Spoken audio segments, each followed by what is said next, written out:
Isso, pessoal, vamos retomar aqui o nosso assunto, termoquímica, certo? Algumas atividades e alguns assuntos ainda a ser relacionados, certo? Aqui fala a questão seguinte, sobre o mol.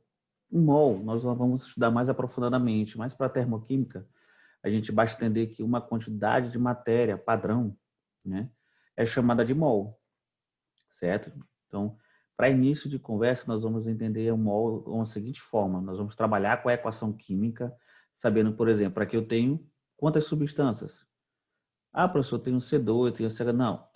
Todo esse conjunto de átomos aqui, nós vimos lá, né? Que representa quem? Representa uma mistura, né? Ou uma substância composta de quem? De dois átomos de carbono, cinco átomos de hidrogênio, né? Um átomo de oxigênio com mais um de hidrogênio formando seis. Então aí eu tenho uma substância etanol, certo? Então, tem uma substância etanol representada quimicamente por essa composição de átomos diferentes, certo?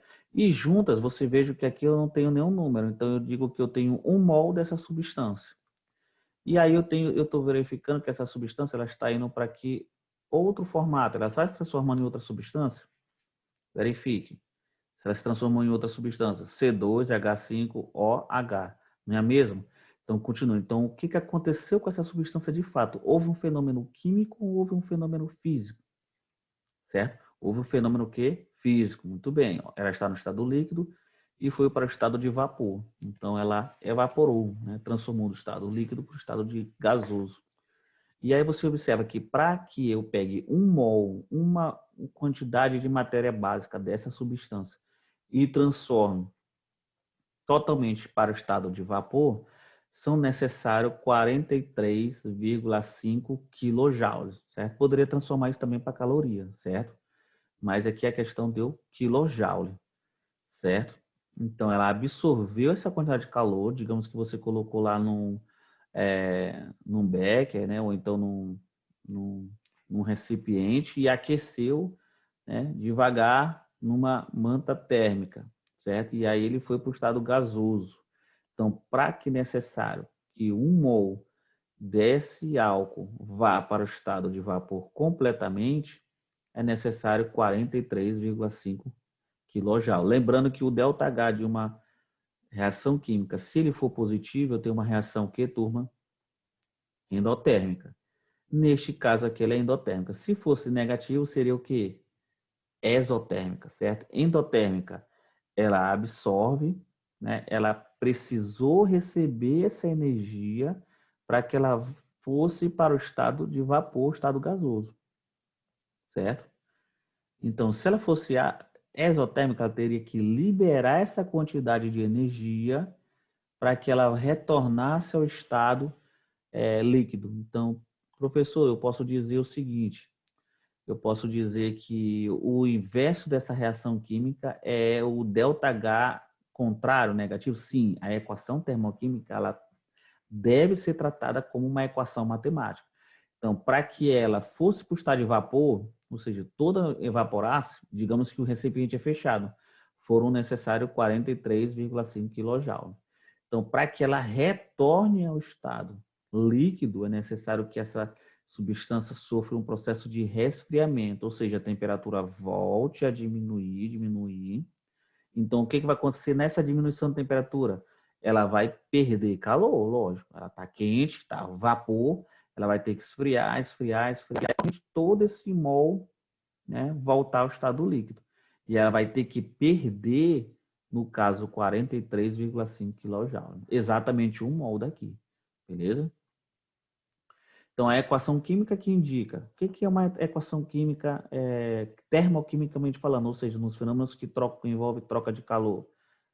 As variações de entalpia da reação, né, os estados físicos da substância. Então, são informações que essa equação termoquímica vai te dar.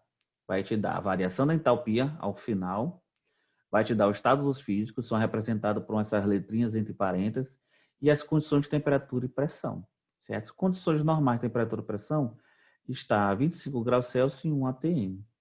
Certo? E as condições naturais de temperatura e pressão que nós trabalhamos. Certo? Professor, eu fiz essa reação química, mas eu fiz em outro lugar e não deu esse valor, não, ó. Então, você provavelmente ou não trabalhou com esse valor 25 graus Celsius, ou você trabalhou também com uma pressão diferente. Então, para que esses resultados dê exatamente esses valores, 40 e 43,5, é necessário que você cumpra as condições naturais de temperatura. Então, eu fiz uma reação química, professor, ela absorveu muito mais aí que o senhor está falando. Eu fiz um experimento lá num laboratório, deu muito mais. Certo? Agora, que temperatura você fez? Foi a 25 ou não? Então, você tem que verificar essas questões, certo? Então, eu tenho, por exemplo, aqui uma reação que ela está trabalhando com condições naturais de temperatura e pressão. Né? Ó, observe que eu tenho o número 2 aqui. Então, eu tenho 2 vezes a quantidade dessa substância aqui, que é H2. Certo? Então, eu tenho 2 mol de hidrogênio, certo? No estado gasoso, mais quantos mol de oxigênio? Se não tem nenhum número, subtende que seja 1. Então, 2 mol desse reage com 1 mol desse, formando quantos mol de água? 2, certo? Do estado líquido, certo? Observe que são dois elementos químicos, dois gases, né, que entrando em contato, reagindo entre si, formam 2 mol de água, 2 unidades de massa de quantidade de matéria padrão de água. Isso tudo no estado líquido. Então, o ΔH dela é menos 572 kJ. Então, neste caso aí, gente, o que aconteceu com essa reação química? Ela absorveu 572 ou ela perdeu, liberou 572. Então, neste caso aí, ela perdeu, certo? Perdeu 572 kJ, certo? A uma temperatura de 25 graus Celsius, né, e 1 atm. Né?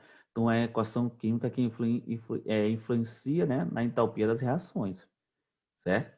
Olha aí, quantidade das espécies químicas, né? 1 mol de hidrogênio mais meio mol de oxigênio formando 1 mol de água.